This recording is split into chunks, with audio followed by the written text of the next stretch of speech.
우리는 지난 주일 요한복음이 어떤 성경인지 개요에 대해서 먼저 살펴보았습니다. 요한복음은 사도 요한이 주 80년에서 90년경에 기록한 복음서라 할 수 있습니다. 이것은 사복음서 가운데 가장 늦게 기록된 복음서라고 할 수 있습니다. 마가복음을 시작으로 해서 마태복음, 누가복음이 쓰여졌고 그 이후에 요한복음이 기록되어진 것입니다. 각 복음서는 기록된 목적이 서로 다릅니다. 마가복음이 먼저 기록된 이유는 예수님이 십자가에서 죽으시고 이어서 최초의 제자들도 한 명씩 죽어가자 예수님의 말씀과 행적을 보고 듣고 경험한 이들이 문서로 예수님에 대해 남겨야 할 필요성을 절실하게 느끼게 되었습니다. 예수님을 만난 제자들, 예수님을 보았던 제자들, 예수님의 말씀을 들었던 제자들, 그 제자들이 한 명씩 한 명씩 순교하며 세상을 떠나는 것을 보자 예수님을 직접 보고 듣고 경험하고 말씀을 들었던 산 증인들이 그 예수님에 대한 말씀과 행적을 기록으로 남겨야 할 필요가 있겠다. 그렇게 해서 마가복음이 먼저 쓰여집니다. 또한 로마의 박해가 심해지면서 기독교인들이 한자리에 모여서 예배를 드리기가 힘들어졌습니다. 그래서 예수님에 관한 말씀을 기록해서 기록된 문서를 보고 읽으면서 기독교 신앙, 개인의 신앙을 지켜가야 할 상황에 이르게 된 것입니다. 같이 모여서 예배를 드리지 못해도 예수님에 관한 말씀이 있으면 각자의 자리에서 그 말씀을 볼 수 있잖아요. 그 말씀을 보면서 신앙을 키워갈 수 있잖아요. 그래서 예수님에 관한 말씀이 필요해서 기록되어졌습니다. 그 외에도 초대 기독교인들이 예배를 드리기 위해서 구약 성경 외에 예수님에 관한 말씀이 필요하다고 생각하기 시작했습니다. 그래서 예수님에 관한 자료를 모아서 먼저 기록한 복음서가 바로 마가복음이라 할 수 있습니다.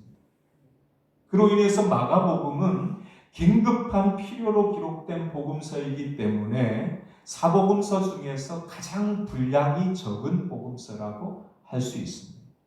빨리 기록되어졌기 때문에, 급하게 기록되어졌기 때문에 분량이 적은 것을 볼 수 있습니다.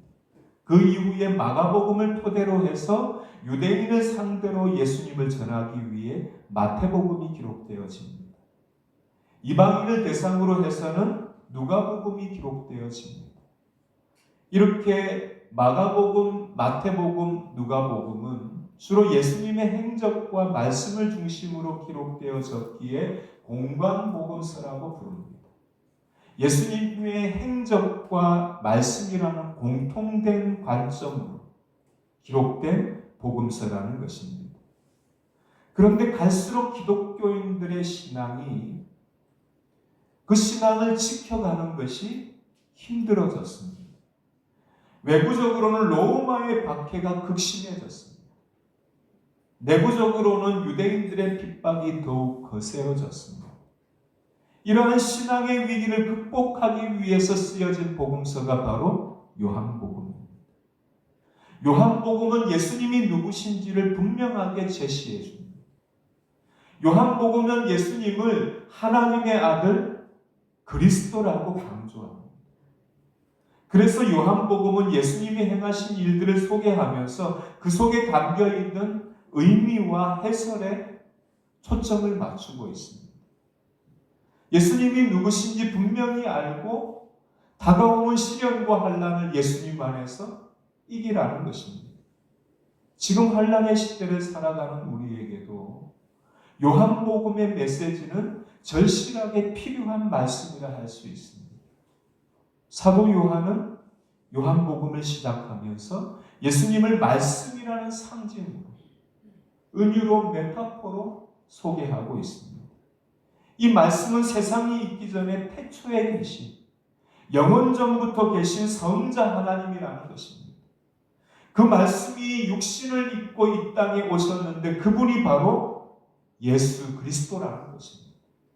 그런데 세상은 예수님이 누구신지 깨닫지 못하고 십자가에 못 박아 죽이고 말았습니다. 그러나 악한 세상 가운데서 예수님을 영접하는 사람이 있었습니다. 그 사람에게는 하나님의 자녀가 되는 권세를 주신다고 말씀합니다. 또한 그 어두운 세상에 예수님을 전하는 사람이 있으니 그가 바로 세례 요한이라고 말씀합니다. 오늘 본문은 그 세례 요한에 대해서 구체적으로 소개하고 있습니다. 우리 본문 19절을 함께 읽어보겠습니다. 시작. 유대인들이 예루살렘에서 제사장들과 레위인들을 요한에게 보내어 내가 누구냐 물을 때에 요한의 증언이 이러하니라. 아멘. 세례 요한에게 사람들이 찾아왔습니다. 그들을 가리켜서 본문 19절은 제사장과 레위인들이다 이렇게 소개합니다. 예루살렘에서 온 종교 지도자들이 세례 요한을 찾아온 것입니다. 그들은 명령을 받고 요한을 찾아온 것입니다. 그들을 명령한 자들이 구체적으로 누구인지 본문 19절은 첫 단어에 소개합니다. 바로 유대인. 유대인들이 제사장들과 레위인들을 보냈다는 것입니다. 그렇다면 그 유대인들은 누구를 말합니까? 그 유대인들을 좀 더 구체적으로 설명하면 유대인들을 대표하는 사내들인 공회라 할 수 있습니다. 사내들인 공회는 유대 사회에서 최고의 의결기관이고 최고의 권력기관이고 종교재판소라 할 수 있습니다. 그 사내들인 공회가 예수님을 십자가에 못 박게 했습니다. 그 사내들인 공회가 사도들을 순교에 이르게 만들었습니다. 그 사내들인 공회가 세례 요한이 누구인지 그 정체를 파악하기 위해서 종교의 전문가들을 파견한 것입니다. 그래서 본문 19절을 보면 세례 요한에게 이렇게 묻습니다. 너가 누구냐? 너가 누구에게 유대인들에게 강력한 말씀을 전하는 것이냐? 너가 누구에게 많은 사람들에게 세례를 행하는 것이냐? 그 물음에 세례 요한이 이렇게 반응합니다. 우리 20절도 함께 읽어봅니다. 시작. 요한이 드러내어 말하고 숨기지 아니하니 드러내어 하는 말이 나는 그리스도가 아니라 한데. 아멘. 세례 요한은 숨기지 않고 분명하게 말합니다. 나는 그리스도가 아니라. 나는 메시아가 아니라는 것입니다. 나는 구원자가 아니라는 것입니다. 세례 요한은 조금도 머뭇거리지 않고 자신이 메시아가 아니라고, 자신이 구원자가 아니라고 분명하게 말합니다. 그러자 종교 지도자들이 세례 요한에게 다시 묻습니다. 그러면 너는 누구냐? 너가 엘리야냐? 엘리야라고 물은 이유는 말라기 4장 5절에 보면 이런 말씀이 나옵니다. 여호와의 크고 두려운 날이 이르기 전에 내가 선지자 엘리야를 너희에게 보낼 것이다. 하나님이 말라기 선지자를 통해서 여호와의 크고 두려운 날이 오기 전에 내가 엘리야를 보낼 것이다. 그런 말씀을 말라기를 통해서 예언한 바가 있었습니다. 그래서 종교 지도자들이 그 말씀을 기억하고 너가 엘리야, 메시아가 오기 전에 먼저 보내준 엘리야냐? 그렇게 묻습니다. 종교 지도자들은 세례 요한이 과거의 엘리야처럼 백성들을 말씀으로 지배하는 모습을 보고 메시아가 오기 전에 사람들을 준비시키는 그 엘리야, 그 엘리야로 보았던 것입니다. 그러자 세례 요한이 다시 대답합니다. 아니라. 나는 엘리야가 아니라는 것입니다. 사실은 세례 요한은 말라기가 예언했던 그 엘리야입니다. 말라기가 예언했던 엘리야는 과거의 구약시대의 그 엘리야를 말하지 않습니다. 엘리야와 같은 심령과 능력의 사람이 메시아가 오기 전에 준비되어진다는 것입니다. 메시아가 오기 전에 엘리야와 같은 심령과 능력을 가진 사람이 메시아를 준비하기 위해 예비된 자로 보내주신다는 것입니다. 세례 요한이 바로 구원자이신 예수님이 오시기 전에 그 길을 예비하는 자로 부름받은 것입니다. 그렇다면 말라기가 예언했던 엘리야와 같은 사람이죠. 주님을 준비하는 자, 주님을 예비하는 자이기 때문입니다. 그런데 세례 요한이 종교 지도자들의 물음에 나는 엘리야가 아니라고 대답합니다. 왜 세례 요한이 이렇게 대답한 것입니까? 그것은 바로 유대인들이 말라기가 예언했던 엘리야를 잘못 이해하고 있었던 것입니다. 유대인들은 과거의 엘리야가 다시 살아서 돌아온다고 생각했습니다. 왜냐하면 엘리야는 죽지 않고 회리 바람과 함께 하늘로 승천한 선지자이기 때문입니다. 그 하늘로 갔던 선지자가 다시 살아서 내려오고 메시아가 오기 전에 내려오는 선지자라고 믿었던 것입니다. 구약의 그 엘리야가 그대로 내려온 것으로 보았던 것입니다. 세례 요한이 엘리야를 그대로 내려온 엘리야를 가리키는 것입니까? 아니죠. 엘리야와 같은 역할을 하기 위해 예비된 사람인 것입니다. 하나님이 비유로 하신 말씀을 유대인들은 문자 그대로 믿고 있었다는 것입니다. 또한 유대인들은 메시아가 오셔서 왕으로 오르실 때 선지자 엘리야가 그 메시아에게 기름을 부을 것이라고 믿고 있었습니다. 선지자들이 왕에게 기름을 붓거든요. 새로운 왕이 세워질 때 기름을 붓는데 선지자들이 기름을 붓지요. 새로운 왕 메시아가 올 때 그때 선지자인 엘리야가 그 메시아에게 기름을 부을 것이라 그렇게 믿고 있었다는 것입니다. 세례 요한은 자신은 그리스도로 오시는 예수님을 예비하는 말라기가 예언했던 엘리야와 같은 사람이지만 유대인들이 믿고 있는 그 엘리야는 아닌 것입니다. 왜냐하면 자신을 결단코 하늘로 올라간 그 엘리야가 아닌 것입니다.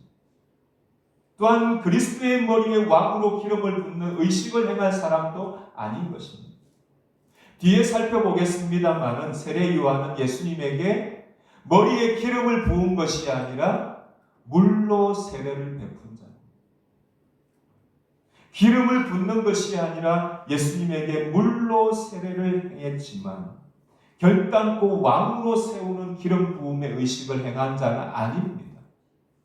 세례 요한으로 예수님의 등장을 소개하는, 예수님의 세례를 통해서 예수님이 누구인지 세상에 드러내는 그런 통로로 사용했을 뿐이지 새로운 왕 메시아에게 기름을 붓는 선지자로 온 것이 아니라는 것입니다. 그래서 세례 요한은 예수님 앞에 철저한 겸손의 모습을 보이고 있는 것을 볼 수 있는데 우리 본문 27절도 함께 읽어보도록 하겠습니다. 시작. 곧 내 뒤에 오시는 그이라 나는 그의 신발끈을 풀기도 감당하지 못하겠노라 하더라. 아멘. 세례 요한은 자신을 가리켜서 나는 예수님의 신발끈도 풀지 못하는 존재, 이렇게 자신을 한없이 낮춥니다. 유대인들 종들 가운데 가장 비천한 종은 주인의 신을 벗기고 그 주인의 발을 씻기우는 종입니다. 주인의 발을 씻기우고 손님의 발을 씻기우는 종이 가장 비천한 종입니다. 세례 요한이 바로 나는 그런 비천한 종보다 더 비천하다는 것입니다. 왜냐하면 발을 씻기려면 신발을 벗기고 발을 씻겨야 되잖아요. 당시의 유대인들은 신발이 벗겨지지 말라고 끈으로 이렇게 묶여져 있거든요. 그 신발끈을 풀어야 신발을 풀 수가 있죠. 발을 씻길 수가 있죠. 세례 요한은 자신이 예수님의 신발의 끈조차도 풀기가 감당할 수 없는 지극히 작은 낮은 종이라고 소개합니다. 철저히 자신을 낮추고 예수님을 높이고 있습니다. 그런데 예수님의 머리에 어떻게 자신이 감히 왕의 기름 부음을 행하는 의식을 행할 수가 있냐는 것입니다. 그래서 세례 요한은 나는 엘리야가 아니다. 그렇게 말했지만 사실은 엘리야와 같은 역할을 하러 온 사람은 맞는 것입니다. 그런데 유대인들의 잘못된 그 엘리야가 아니라는 것입니다. 그런데 종교 지도자들이 이번에는 본문 21절 하반절에 보면 너가 그 선지자냐? 이렇게 묻습니다. 그 선지자는 바로 신명기 18장 15절에 나오는 선지자입니다. 이 종교 지도자들이니까 구약을 꿰고 있잖아요. 그러니까 이 비범하고 신령하고 영험한 이 세례 요한이 메시아인가? 엘리야가 이 땅에 다시 온 것인가? 신명기에서 말하는 그 선지자인가? 그렇게 묻는 것입니다. 신명기의 선지자는 어떤 말씀이냐면 여호와께서 너희 가운데 모세와 같은 선지자 하나를 일으킬 것이니 너희는 그의 말을 들으라. 이런 말씀이 나옵니다. 모세와 같은 선지자를 보낸다는 것입니다. 여기서 모세와 같은 선지자는 어떤 사람이냐면 모세와 같이 민족을 구원하는 메시아를 말합니다. 너가 메시아냐? 그렇게 묻고 있는다는 것입니다. 세례 요한은 이미 자신이 그리스도가 아니다, 메시아가 아니다라고 밝혔습니다. 그런데 종교 지도자들이 다시 세례 요한에게 신명기 말씀을 언급하면서 간접적으로 너가 메시아냐 또 묻습니다. 엘리야가 아니냐? 메시아냐? 다시 묻는 것입니다. 그때 세례 요한이 다시 밝힙니다. 나는 아니라. 종교 지도자들이 자신이 알고 있는 지식을, 성경적인 지식을 총동원해서 세례 요한의 정체를 파악하기 위해서 애를 썼는데 실패합니다. 그래서 이번에는 단도직입적으로 묻습니다. 도대체 너는 무엇이냐? 조금 전까지 세례 요한에게 묻는 질문은 너는 누구냐? Who are you? 이렇게 묻습니다. 그런데 지금은 너는 무엇이냐? 그리스도도 아니고 메시아도 아니고 엘리야도 아니고 모세와 같은 그런 선지자도 아니라면 너는 무엇이냐? 그렇게 물어봅니다. 그때 세례 요한이 이렇게 대답합니다. 우리 본문 23절을 다시 읽어보겠습니다. 시작. 이르되 나는 선지자 이사야의 말과 같이 주의 길을 곱게 하라고 광야에서 외치는 자의 소리로다 하니라. 아멘. 나는 광야에서 외치는 자의 소리. 세례 요한은 비로소 자신이 누구인가를 구체적으로 밝힙니다. 세례 요한은 자신을 가리켜서 자기 뒤에 오시는 주님을 맞이할 준비를 하도록 백성에게 선포한 소리다. 그렇게 자신을 소개합니다. 마치 왕이나 높은 신분의 사람들 앞에 가면서 길을 열도록 소리치는 종처럼 왕이 나신다. 엎드려라. 모두 엎드려라. 왕이 지나가신다. 이렇게 소리를 치는 종처럼 메시아가 오기 전에 먼저 소리치는 나는 소리다. 그렇게 세례 요한이 자신을 밝히고 있는 것입니다. 하나님은 세례 요한이 태어나기 700년 전에 이사야 선지자를 통해서 세례 요한이 행할 사역을 미리 말씀하셨습니다. 이처럼 우리 하나님은 앞서가시는 하나님입니다. 미리 준비하시고 미리 길을 여시고 미리 환경을 조성하시고 미리 사람을 준비하시는 하나님입니다. 우리가 가기 전에 하나님은 앞서가셔서 길을 열어놓으시고 우리를 인도하시는 분입니다. 우리에게 가장 적합한 환경을 준비하시고 우리를 이끄시는 것입니다. 오늘도 하나님은 우리를 위해서 앞서가셔서 준비하고 계십니다. 주변의 상황을 정리하시고 내게 가장 복된 길로 인도하시는 것입니다. 우리는 응답이 더디다고 절망하지 말아야 합니다. 주님을 위해 하나님이 세례 요한을 준비하셨고 세례 요한을 위해서 700년 전에 이사야를 얘기하셨습니다. 하나님은 오늘도 나를 위해서 앞서가셔서 일하고 계심을 믿어야 할 줄로 믿습니다. 하나님은 실수가 없습니다. 돌아가는 길도 하나님은 합력해서 선으로 바꾸어 버립니다. 우리는 하나님의 선하심을 믿어야 할 줄로 믿습니다. 우리를 향한 하나님의 계획은 반드시 이루어지는 것입니다. 종교 지도자들은 세례 요한에게 다시 묻습니다. 그리스도도 아니고 엘리야도 아니고 선지자도 아니면서 어찌하여 세례를 행하는가? 당시 세례는 유대교로 개종하는 이방인들에게만 행했습니다. 이방 세계의 더러움을 씻는 의미로 세례를 행한 것입니다. 반면에 유대인들은 이미 하나님의 백성이기 때문에 씻을 필요가 없다고 여겼습니다. 그래서 유대인들은 세례를 행하지 않고 이방인들이 유대교로 들어올 때 그들을 유대교의 죄를 씻는 의식으로 세례를 행한 것입니다. 그런데 세례 요한은 당시의 관행을 깨뜨립니다. 유대인들에게도 세례를 베푸는 것입니다. 그 이유는 바로 하나님 앞에서 모든 사람은 죄인이라는 것입니다.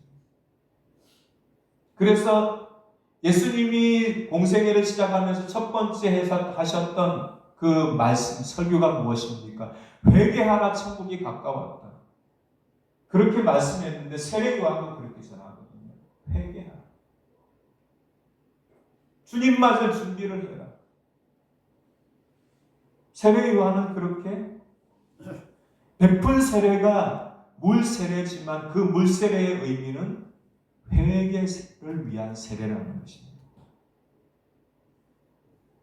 세례 요한이 회개의 세례를 베푼 것입니다. 세례 요한은 여기서 더 나아가서 죄에서 정결하게 된 후에는 자기 뒤에 오시는 그리스도를 영접해야 하나님의 백성이 될 수 있다. 그렇게 메시지를 던집니다. 세례 요한은 메시아의 길을 예비하는 사람이므로 주님을 준비하는 주님의 길을 여는 사명을 감당하고 있는 것입니다. 세례 요한은 예수님을 이렇게 소개합니다. 우리 26절도 함께 읽어봅니다. 시작. 요한이 대답하되 나는 물로 세례를 베풀거니와 너희 가운데 너희가 알지 못하는 한 사람이 섰으니. 아멘. 너희 가운데 너희가 알지 못하는 한 사람이 섰다. 이렇게 말합니다. 그리스도로 오신 예수님이 유대인들 가운데 계시지만 정작 유대인들은 알지 못한다는 것입니다. 세례 요한은 지금 놀라운 말씀을 전하고 있습니다. 이것은 성령이 아니고는 도저히 나올 수 없는 말입니다. 이처럼 세례 요한은 지금 성령으로 충만해져 있습니다. 그런데 유대인들은 죄로 어두워져서 그리스도가 그들 중에 계시지만 전혀 모르고 있습니다. 이것은 오늘도 마찬가지입니다. 그리스도가 오셨지만 세상은 죄로 어두워져서 알지 못합니다. 깨닫지 못합니다. 듣지도 못합니다. 관심도 없습니다. 허무한 세상에 빠져서 진리의 귀를 막아 허탄한 이야기에 귀를 기울이고 복음을 거부하고 주님을 뿌리칩니다. 세상이 멸망으로 가고 있는 것을 깨닫지 못하고 계속해서 주님을 멀리한다는 것입니다. 세상은 지금 주님이 말씀하신 재난들이 계속해서 일어나고 있습니다. 뉴스를 통해서 보셨죠? 미얀마가 지금 지진으로 건물이 무너지고 미얀마가 자랑하는 역사적인 유물들이 파괴되고 있습니다. 수많은 사람들이 사망하고 있습니다. 아직도 그 시신을 찾지 못하고 있습니다. 중국에서도 이런 일들이 일어납니다. 부실한 건물 때문이기도 하지만 건물들이, 그 높은 건물들이 와르르 무너지고 있습니다. 지금까지 한 번도 경험하지 못한 무서운 일들이 주변에서 일어나고 있습니다. 주님이 다시 오실 때가 점점 다가오고 있음을 징조로, 사건으로, 현상으로 보여주고 있다는 것입니다. 세례 요한은 그리스도를 본문 27절에서 이렇게 표현합니다. 내 뒤에 오시는 그가, 그리스도께서 세례 요한보다 시간적으로 뒤에 오셨다는 것입니다. 예수님은 세례 요한보다 6개월 늦게 탄생하셨습니다. 사역에 있어서도 세례 요한보다 늦게 시작하셨습니다. 이것은 지극히 당연한 일입니다. 왜냐하면 세례 요한은 예수님의 길을 예비하도록 부르심을 받은 사명자인 것입니다. 그러니 먼저 태어나야 하고 활동해야 하는 것이죠. 그래서 주님의 길을 준비하기 때문입니다. 그래서 세례 요한은 언제나 주님보다 앞서가야 했습니다. 세례 요한의 사명은 그로만 끝나지 않습니다. 오늘도 세례 요한의 사명은 계속되어야 합니다. 세례 요한을 통해서 그리스도의 오심을 예비했듯이 오늘도 하나님은 다시 오실 주님을 예비할 자를 찾고 있습니다. 조금 전에 우리가 불렀던 찬양, 우리 주님 다시 오실 길을 만들자. 이게 세례 요한의 또 다른 사명의 모습입니다. 다시 오실 주님을 준비하는 그 길을 만들자는 것입니다. 죄로 점점 어두워져가는 이 세상에 생명의 빛이신 예수님을 전할 자를 찾고 있습니다. 멸망으로 달려가는 영혼을 구할 주님의 증인을 찾고 있습니다. 한 영혼의 소중함을 깨닫고 눈물로 기도하면서 생명으로 인도하는 복음의 증인을 찾고 있습니다. 눈이 있어도 주님을 보지 못하고, 귀가 있어도 복음을 듣지 못하고, 발이 있어도 주님께로 나오지 못하는 천하보다도 귀한 한 영혼을 주님은 애타게 찾고 있다는 것입니다. 세례 요한처럼 주님이 누구신지 분명하게 아는 사람, 주님을 전하는 사명을 감당할 수 있습니다. 예수님이 내게 주신 사명이 무엇인지 깨닫는 사람이 주님의 뜻을 이룰 수가 있다는 것입니다. 주님의 은혜와 사랑을 가슴에 뜨겁게 느끼는 사람이 주님을 위해 일할 수 있다는 것입니다. 그래서 전도는 영혼의 온도계라는 말이 있습니다. 내 영혼이 뜨거우면 주님을 전하게 된다는 것입니다. 죽어가는 영혼들을 내버려 두지 않는다는 것입니다. 우리는 주님의 은혜로 구원의 부르심을 받은 자들입니다. 또한 우리는 주님의 일을 맡은 사명의 부르심을 받은 자들입니다. 그 중에 가장 큰 사명은 바로 하나님의 소원을 이루는 것입니다. 죽어가는 영혼을 살리고 잃어버린 영혼을 찾는 일에 우리는 힘써야 할 줄로 믿습니다. 사랑하는 내 가족을 구원해야 합니다. 사랑하는 내 자녀를 믿음 위에 바로 세워야 합니다. 영적으로 깨어서 다시 오실 주님을 준비하는 자가 되어야 합니다. 세례 요한처럼 나를 낮추고 주님을 드러내는 자가 되어야 합니다. 나를 주님 앞에 겸손하게 낮추고 내 생각을 내려놓고 주님이 내게 주신 이 사명을 위해서 남은 여생 주를 위해 살아가는 저와 여러분이 되어야 할 줄로 믿습니다. 한 영혼 한 영혼이 우리를 통해서 다시 살아나는 역사가 나타날 수 있도록 힘쓰는 저와 여러분이 되어야 하는 것입니다. 그 영혼들이 주님 앞에 돌아오므로 우리 주님 다시 오십니다. 천사들이 구원받은 자들의 이름을 한 명씩 한 명을 부를 때 내가 전도했던, 내가 구원했던 그들이 다시 살아나서 영원한 생명에 이르게 하는 주의 길을 예비하는 자들이 다 되시기를 주님의 이름으로 축원합니다.